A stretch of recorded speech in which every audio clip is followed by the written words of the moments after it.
안녕하세요. 오늘 또 다시 뵙습니다. 재미있는 신학 이야기 인 바이블 조직 신학 세 번째 시간입니다.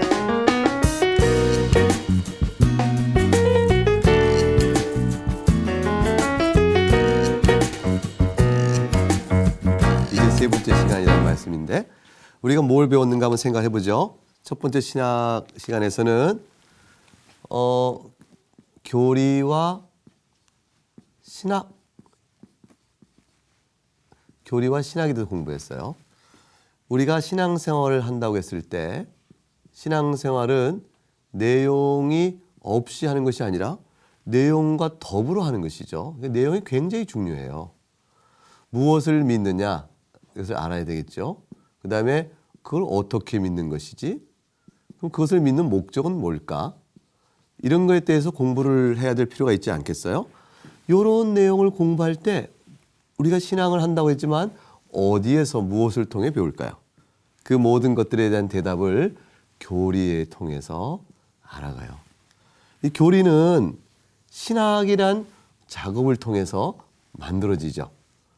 그러니까 신학이란 작업은 각각의 우리가 잘 알듯이 신학자들이 성경을 토대로 연구를 하게 됩니다. 성경을 통해 연구한 것을 가지고 각각 개개인이 연구한 것인데 개인이 연구한 것을 어떻게 교회가 그거를 인정할 수 있겠어요? 그러니까 교리라는 것은 개개인의 신앙 연구를 가지고 교회가 판단하는 것이죠. 그래서 그것은 성경 말씀에 합당한 것이다. 성경의 교훈에 합당한 것이야 라고 인정이 되어지면 그것이 바로 모든 성도가 믿어야 될 교리가 됩니다. 교리와 신학이 얼마나 중요한지를 지난 시간에 말씀드렸어요. 왜냐하면 사람이 누구나 다 성경을 믿는다고 말을 해요. 근데 우리가 알지만 성경을 믿는다고 해서 다 똑같은 믿음을 갖고 있는 것이 아니잖아요.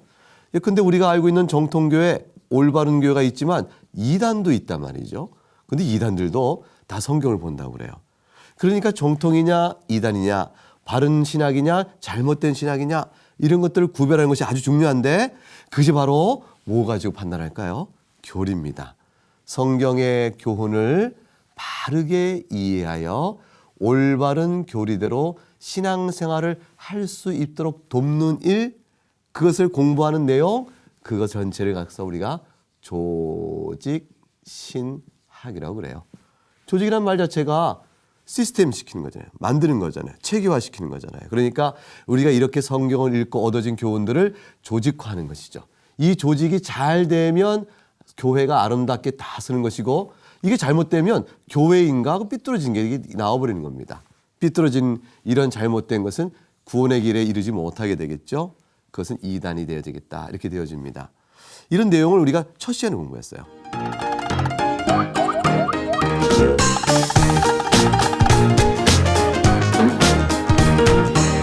두 번째 시간에는 뭘 공부했는지 기억이 나세요?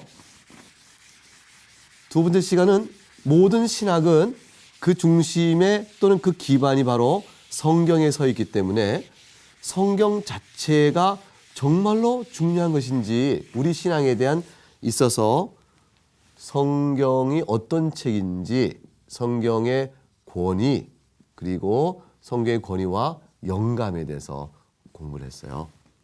성경이라는 것은 우리가 다 성경을 모르는 사람이 누가 있어요. 근데 성경은 왜 우리 신앙생활에 있어서 최고의 권위인지 그거를 이해해 본 것이었어요. 성경은 하나님의 말씀이죠. 하나님의 말씀.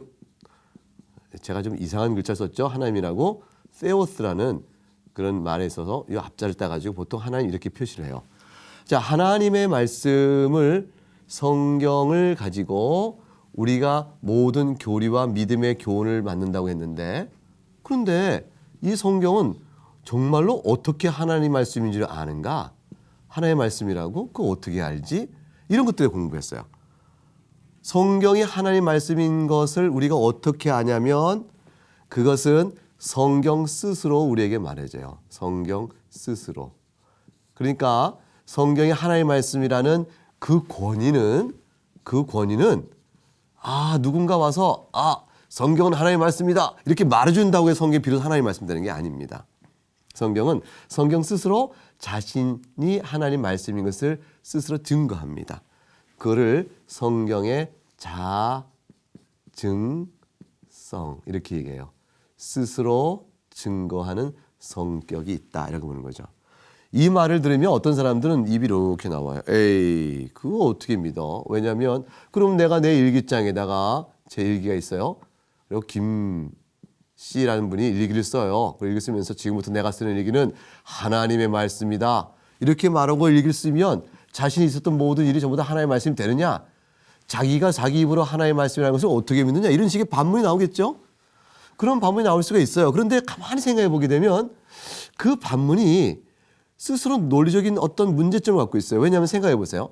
성경이 스스로 하나님의 말씀이라고 말했는데 만일 성경이 스스로 하나님의 말씀이라는 권위를 입증하지 못하고 다른 무엇인가가 해서 어떤 다른 것에 의해서 A면 A에 의해서 성경이 하나님의 말씀이다라고 권위를 불어넣어 준다면 그러면 누구나 그 성경보다 A가 더 높겠네 이런 생각을 할 거예요. 그 다음 떠오른 질문은 뭐냐면 그럼 A의 말을 어떻게 믿어? 말이 나오죠. 그러니까 A의 말을 또 B라는 사람이 A 말은 다 진리고 따라서 A가 성경의 하나님의 말씀이라고 말하는 건 또 옳은 말이야 라고 또 B라는 사람이 있다고 쳐봐요. 그럼 B라는 사람은 말을 어떻게 믿죠? B라는 사람의 권위는 또 A보다 높을 텐데 이 사람은 어떻게 믿어요? 끝도 없는 질문이 계속 이어져요. 아하, 그러면 결국에는 하나님께서는 가장 높으신 분이시잖아요.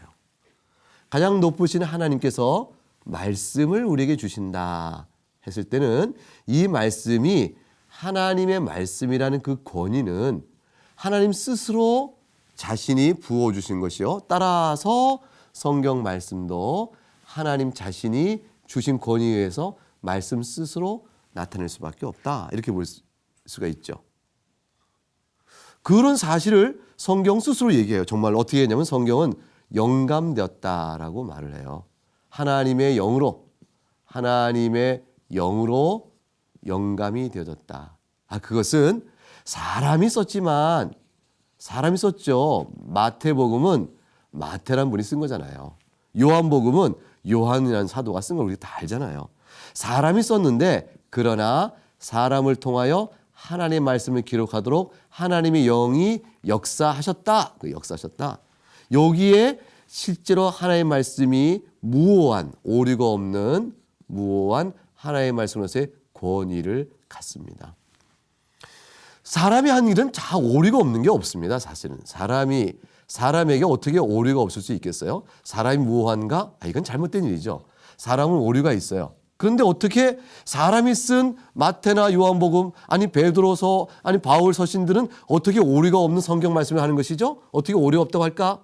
그것은요. 사람 스스로만 썼다면 오류가 있을 수밖에 없어요. 그런데 하나님의 영이 역사하셔서 그래서 오류가 나타나지 않게 하셨어요. 그렇게 어떻게 할 수 있었을까?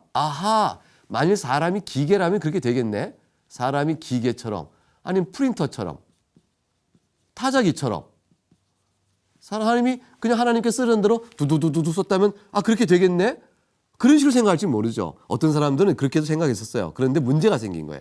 그건 아닌 것 같다. 왜냐하면 마태복음은 마태의 향기가 나요. 베드로서를 읽으면 베드로의 향기가 나오는 거예요. 이건 바울서는 바울서의 향기가 나요. 그래서 사람이 성경의 원어를 잘 공부하는 사람은 이건 베드로 스타일인데 이게 딱 알아요. 그러니까 인간 저자의 향기가 들어있으니까 기계나 프린터나 타자기 같은 식으로 되는 건 아닌 것 같다. 그거를 이해할 수가 있어요. 왜냐하면 이런 것들은 그런 향기를 못 나타내잖아요. 프린터 바꿨다고 글 모양이 달라지고 스타일 달라지는 게 아니잖아요. 그러니까 이러한 차이가 있는 거 보면 하나님께서는 영감되게 하셔서 성경을 오류가 없게 하시지만 인간의 능력이나 역할이나 지식이나 그 당시의 문화나 인간적 요소를 사용하셨구나. 인간 요소를 사용하셨구나. 그걸 알 수가 있어요. 그래서 하나님께서 인간의 요소를 사용하여 성경을 썼다. 그렇게 된 영감의 방식을 우리가 유기적 영감 이렇게 얘기해요. 이게 지난 시간에 공부했던 아주 중요한 개념이었어요. 유기적 영감은 기계 영감하고 반대예요. 그런데 유기 영감은 또 특징이 있어요. 이 유기 영감된 이 하나님의 말씀의 내용이 무오한 오류가 없는 무오한 하나님의 말씀이니까 여기 또 글자가 있네요. 무오한 말씀이니까 이 말씀의 내용은 모든 우리가 믿어야 될 내용과 생각과 이런 거를 이끌어 주잖아요. 그렇기 때문에 우리가 성경에 쓰여진 모든 글들은 내가 이해가 되건 이해가 되지 않건 내가 질문이 있건 없건 성경 말씀은 이미 객관적으로 오류가 없는 하나의 말씀의 사실을 인정하게 되어져요. 그렇게 되어지면 생각해 보세요. 여러분 생각은 어때요? 아버지가 방에 들어가셨다. 아버지 가방에 들어가셨다. 이거 어떻게 생각하세요? 글자는 다 똑같은데 우리가 아버지가 방에 들어가셨다 하고는 다른 말이 돼버리죠. 이것은 중요해요. 가자가 우리말에도 이 가란 조사가 어디에 붙느냐 아니면 이 가가 방자에 붙어있는 명사의 앞글자냐 이거에 따라서 뜻이 전혀 달라져 버리잖아요. 그러니까 성경이 오류가 없다. 성경을 통해서 우리가 어떤 사상을 배운다, 교훈받는다 라고 할 때는 결국 성경에 쓰여진 그 글자 하나하나, 단어 하나하나가 다 하나님께서 정해 주셨다는 생각을 해야 돼요. 하나님께서 정해 주시는데 어떻게 마태의 냄새가 날까요? 어떻게 요한의 생각이 날까요? 그거는 요한의 머릿속에 있는 여러 단어들, 마태가 좋아하는 단어들, 그런 것들 가운데 하나님 뽑아내시는 것이죠.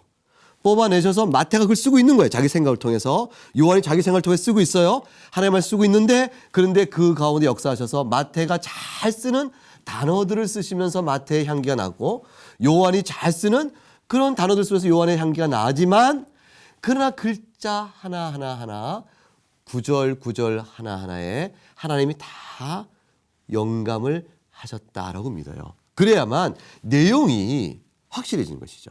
사상의 무호성은 단어 하나하나를 통해서 확실하게 될 수 있거든요. 그래서 그걸 뭐라고 그랬냐면 우리가 축자 영감 그랬어요. 축자 영감. 이게 참 중요한 개념. 요걸 배웠어요. 그래서 영감 하나님의 성령의 은혜로 사람이 써서 그러나 글자 하나까지 다 오리가 없는 영감된 말씀이라고 되어질 때 우린 비로소 성경은 신앙과 행위에 오리가 없는 무한 말씀이다라고 이해할 수가 있게 되어집니다. 그러니까 하나님의 말씀은 어떻게 되겠어요? 최종적 권위를 갖죠. 우리가 어떻게 될까? 무엇을 믿을까? 진리냐? 그렇지 않느냐? 이런 모든 판단에 최종적 권위를 갖게 됩니다.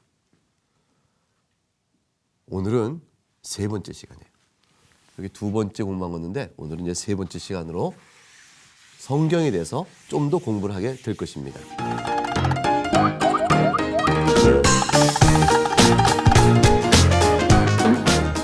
오늘 공부할 것은 크게 제목이 정경과 외경 이렇게 정했어요. 정경과 외경. 성경에 관한 내용을 공부하면서 성경이 도대체 어떤 책인지 그것은 또 왜 필요한지 그걸 통해서 우리는 무엇을 더 알 수 있는지 이런 등등에 관한 이야기를 좀 더 나누려고 합니다.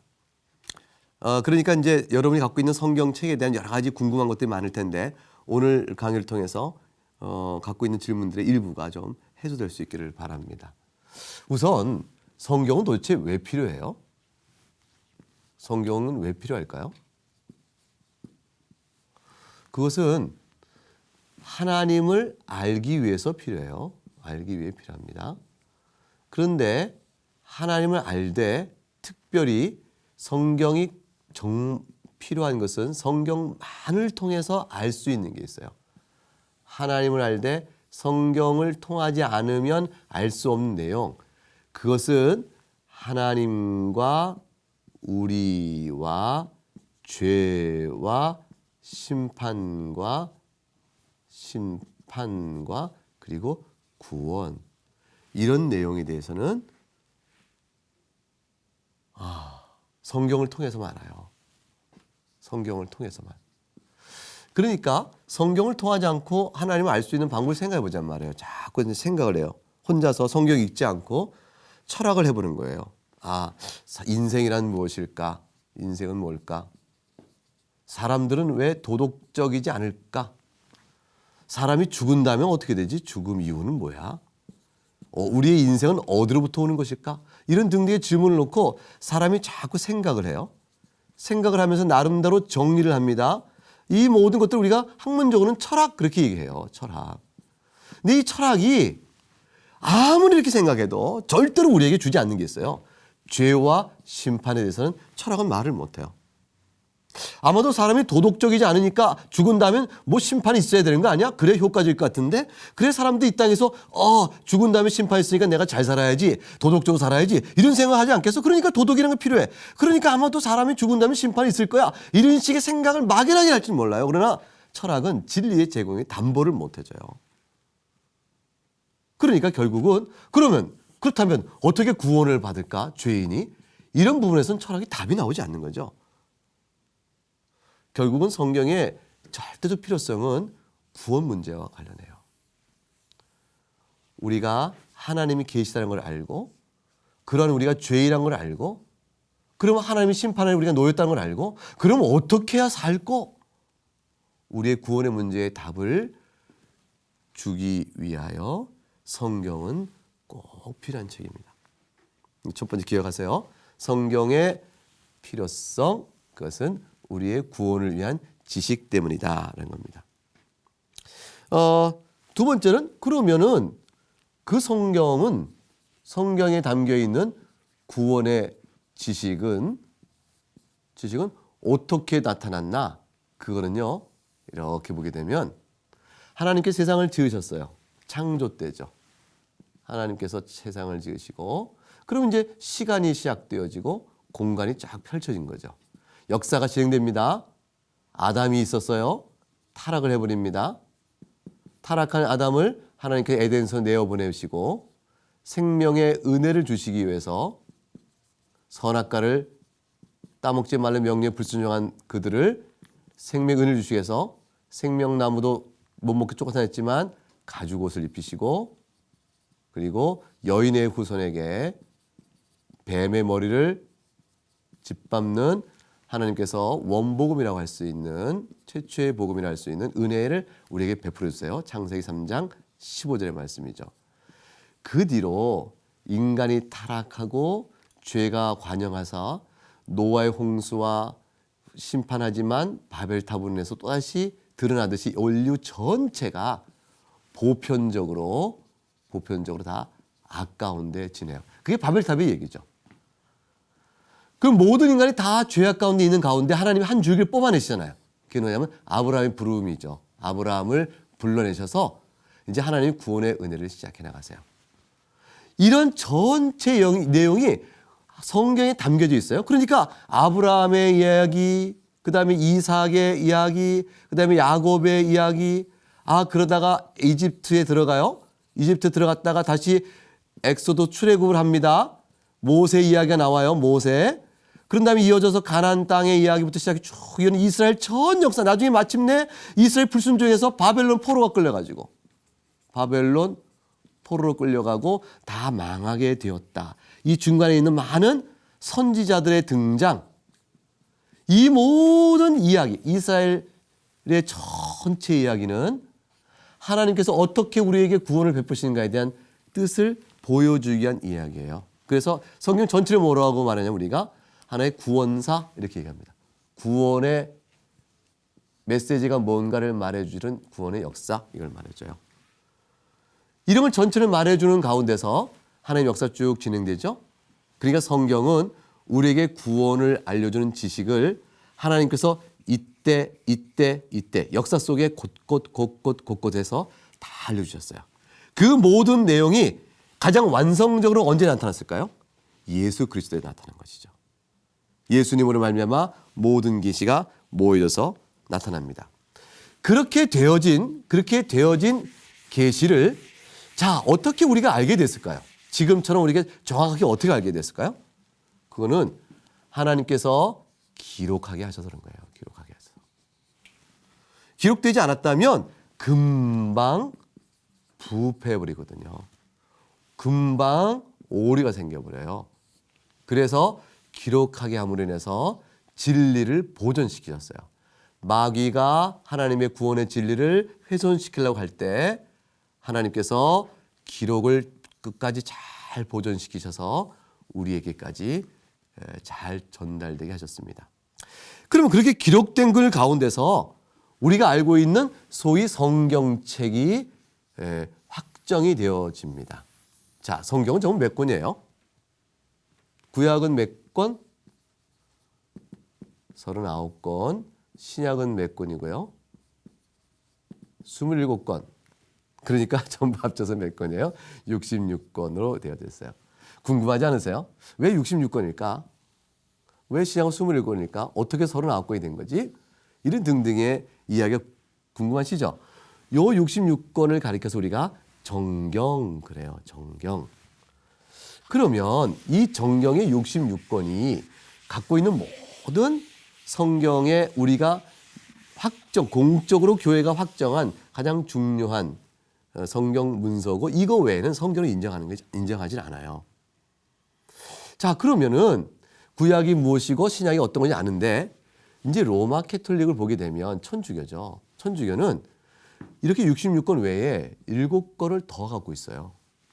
7권을 뭐라고 더 갖고 있냐면 이것은 바로 외경이라 일컫는 것이에요. 정경이 아닌 정경 바깥에 있는 것이란 뜻이죠. 정경 바깥에 있는 것을 7권을 더 더해서 아니 이렇게 해가지고 73권을 갖고 있어요. 그런데 우리 개신교는 이것을 인정하지 않아요. 정경과 외경의 차이는 하나님의 모든 교훈의 기초를 둘 수 있는 믿음의 확실한 근거는 정경을 인정하고 외경은 참조로 할 수는 있을지 모르지만 외경을 근거로 절대로 교리를 이끌어내지 않습니다. 교리라는 것은 우리 믿음의 도리잖아요. 믿음의 도리는 오직 성경에서만 이끌려 나옵니다. 교리가 여기에서만 나와요. 그러면 언제 이런 것들이 정해졌을까요? 구약의 경우는 이것이 AD 90년경에 나와요. AD 90년경에 잘 쓸게요. AD 90년경에 나옵니다. 90년경에 실제로 이것이 지금 우리가 알고 있는 성경 전체를 가장 안전하게 확정해내요. 누가 그랬을까요?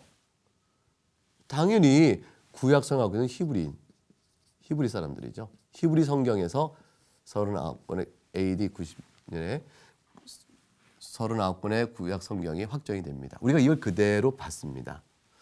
신약 성경은 실제로 AD 397년쯤 돼요. AD 397년. 그러니까 예수님께서 이 땅에 죽으시고 승천하시고 난 다음에 꽤 세월이 흘렀죠. 흐르는 기간 동안에 사도들이 성경을 쓰고요. 그 뒤로 교회가 그걸 읽고요. 오는 가운데 이단들이 등장해요. 이단들이. 그래서 이단들이 성경이 아닌 것을 자꾸 성경으로 주장하는 일들이 자꾸 벌어지니까 교회가 안 되겠다. 우리가 어디까지가 교회가 믿을 수 있는 성경인지 결정해야겠다라고 해서 결국은 회의를 거쳐서 AD 397년에 신약 성경 27권을 확정을 짓습니다. 요 7권은 뭐냐면 히브리 성경이 없는 거예요. 그런데 나중에 우리가 다 알듯이 이스라엘 백성이 멸망하잖아요. 그리고 바벨론 포로로 끌려가는 다음에 전부 전 세계 흩어져 버리잖아요. 이러니까 흩어진 이스라엘 백성의 신앙을 위해서 그 당시에 언어가 그리스어가 오늘날 영어처럼 세계 공용으로 쓰이니까 그 그리스어로 성경을 번역했다 싶어서 히브리 성경을 그리스어로 번역을 해요. 그리스어로 번역했던 유명한 70인역이라는 성경이 있어요. 이때 번역하면서 39권 외에 7권을 추가로 번역한 것이 있는데 그것을 그대로 로마 캐톨릭이 그냥 아직도 쓰고 있는 거라 볼 수가 있습니다.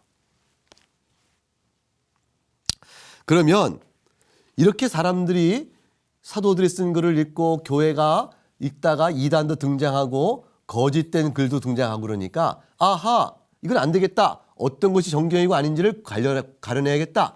이렇게 생각하고 고민할 때 그 일을 누가 결정한다고 그랬죠? 교회가 결정하는 거예요. 교회가 공식적인 권위를 갖고 결정해요. 그러면 아무 책이나 교회가 실수하여 혹시 성경을 인정하면 어떻게 되지? 이런 생각을 할 수가 있죠. 그런데 그 걱정은 할 필요가 없어요.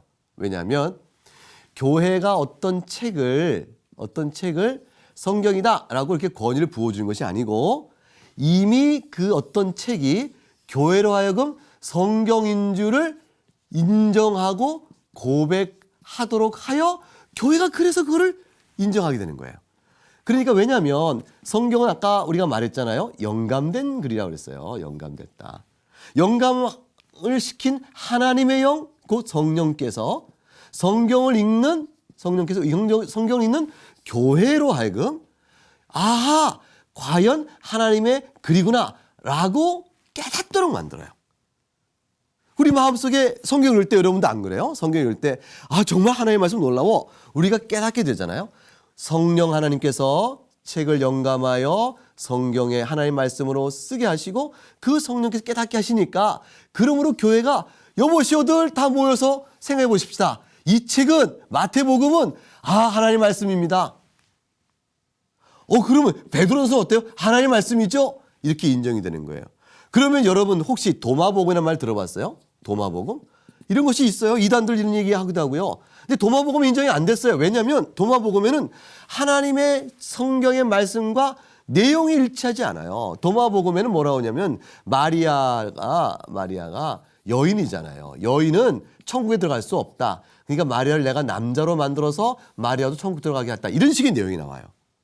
이런 내용을 갖고 있는 도마복음을 아무리 그것이 복음이라는 말을 갖다 붙였어도 교회가 하나의 말씀을 받을 수가 없는 거죠. 따라서 교회는 성령 하나님의 은혜로 쓰여진 책을 통해서 과연 하나의 말씀인지를 깨달아 알고 고백하여 과연 그렇다는 사실을 인정함으로 성경의 범위를 결정했고 그럴 때 나름의 기준도 있었죠. 그 기준이 뭐겠어요? 그 기준은 그것이 사도들이 쓴 글이냐? 그 다음에 사도의 교훈과 일치하느냐? 그 다음에 쓰여진 것이 예수 그리스도의 부활과 십자가의 사건에 대해서 명료하게 인정하느냐? 이런 것들이 하나의 기준이 되어서 성경을 결정하는 중요한 원리가 돼요. 구약은 어떨까요? 구약을 우리가 받을 때 구약도 마찬가지예요. 참 하나님 여호와 하나님을 하나님 한 분이라는 사실을 잘 말하고 있느냐. 그런 다음에 그 하나님이란 말씀 구약 성경을 사도들이 인용한 것이 있느냐. 예수님이 그 구약 성경을 하나님의 말씀을 인용한 적이 있느냐. 이것이 중요한 일이었어요. 예수님이 구약 성경을 가운데 이사야서를 인용했다, 시편을 인용했다 그러면 아하, 시편과 이사야는 하나님의 말씀이니까 예수님이 인용하셨지. 사도들도 그랬어. 그렇구나. 이렇게 알 수 있는 일이 있었어요. 그래서 구약 성경도 참 하나님 한 분을 설명하느냐, 예수님과 사도들이 인용을 했느냐, 또 그것이 신학적으로 통일성이 있느냐, 이런 등등을 통해서 기준을 갖고 살피면서 성령님의 감동을 받죠. 그걸 통해서 우리는 정경을 다 결정한 것이에요. 이 정경을 떠난 다른 책들은 외경이니까 그걸 통해서는 혹시 이건 어떤 글이야? 이것이 완전히 위경은 아니다. 위경은 가짜라는 거예요. 가짜는 아닌데 그러나 정경의 권위를 인정하기에는 불안해요. 내용이 완전하지 않은 거죠. 그래서 외경을 통해서는 교리를 이끌지 않습니다. 우리가 천주교하고 우리가 입장이 다른 것은 천주교는 외경에서 교리를 이끌어내요. 연옥 같은 것도 여기서 이끌어져 나와요. 연옥서를 우리가 인정하지 않거든요. 왜 그러냐면 정경이 없는 내용이기 때문에 그런 것입니다. 결국 정경과 외경을 통한 성경의 이해는 오늘 우리의 신앙이 어디에 있어야 하는 것인가에 대한 가장 중요한 기준선을 제시해 줍니다. 따라서 정경으로 확정된 성경을 읽음으로 인해서 우리의 신앙과 생활의 규범으로 그것을 받게 되어집니다. 따라서 하나님 말씀으로 정경을 받고 이해할 때 우리는 성경 자체 안에서 하나님의 영광을 높이 들리고 그 안에 피조물인 우리가 어떻게 성경 어떤 내용을 담고 있다고 그랬죠? 구원의 지식. 구원의 지식. 어떻게 구원의 지식을 알 수 있는지를 살펴서 구원의 지식을 통해 안 예수 그리스도를 통한 하나님의 긍휼하심을 찬양하며 죄인으로서 용서받고 신자로서 마땅히 살아야 될 삶의 도리가 무엇인지를 성경을 통해서 배워가면서 오늘 하루하루의 삶을 믿음 가운데 살아갈 수가 있게 되는 것입니다. 성경을 읽으면 누구나 다 잘할 수 있을까요? 그 대답은 실제로 그렇습니다가 답이에요. 성경은 어렵잖아요. 읽으면 옛날 글이고 그래 어려워요. 다 몰라 다 우리가 풀어볼 수가 없어요. 학자들의 연구가 필요해요. 그런데 성경이 명료하다는 것은 적어도 성경은 구원의 지식이 담겨 있는데 구원의 지식을 알아내기에는 성경은 참 신비롭게도 충분하게 쉽게 명료해요. 그러니까 성경을 통해서 죄인한 사실을 모를 사람이 없고요. 이 죄인이 어떻게 구원을 받을까 할 때 예수 그리스도를 믿음으로 되어진다. 이 사실 성경을 통해 아는데 사실 어렵지 않게 읽어서 알 수가 있어요. 믿음이 문제죠. 여러분이 성경을 믿을 수 있겠느냐가 문제예요. 과연 성경을 믿을 수 있나? 믿지 않기로 작정했나? 여러분의 마음의 죄성이 성경을 어렵게 만드는 것이지 성경의 내용 자체가 알고자 하고 믿고자 하는 사람에게도 이해가 안 될 만큼 어려운가? 그렇지는 않아요. 물론 모든 성경이 다 그런 건 아니에요. 하나님이 삼일체 하나님 계시다는 건 어렵잖아요. 물론 어려운 내용이 너무 많아요. 너무 많은데 말씀드린 건 뭐냐면 구원의 지식과 관련해서는 성경은 우리에게 세상의 학문적 지식에 상관없이 알 수 있도록 명료하게 주어진다는 사실을 이해할 필요가 있습니다. 끝으로 우리가 알고 있는 이 성경도 사본을 가지고 또 번역한 거예요. 사본인데다가 역본이에요. 그러니까 원래 원본이 없으니까 어떻게 성경에 오류가 이거 있으면 어떻게 원본을 사본을 옮겨 쓴 거니까 옮겨 쓰다가 잘못 쓸 수도 있고 그러니까 어떻게 하면 좋아? 이런 생각할 수 있는데 답을 알려드릴게요. 사본이 너무나도 많아서 원본이 어떤가를 구성하는데 아무 어려움이 없어요. 우리가 시험을 보고 나왔을 때 시험 문제 갖고 나가지 마. 그래도 시험 본 사람이 많은 사람이 다 나와서 자기가 본 시험 문제를 다 한 문제씩 기억해 오기로 하고 다 옮겨오면 얼마든지 시험 문제를 다 우리가 밖에 나가서 알 수 있는 것처럼 사실은 성경의 사본수는 고대 문서 어떤 것보다 100배, 500배, 1000배만큼 많아요. 그 결과로 성경의 원래의 가르침의 내용은 우리에게 그대로 잘 전해졌어요. 이제 여러분 성경, 가지고 있는 성경 누구나 다 책으로 많은 돈 주지 않고 살 수 있는 이 성경을 사랑하시고 이 성경에 따라서 하나님의 말씀을 잘 믿고 주께 영광 돌리는 여러분 될 수 있기를 축복하면서 오늘 강의 여기까지 마치겠습니다. 감사합니다.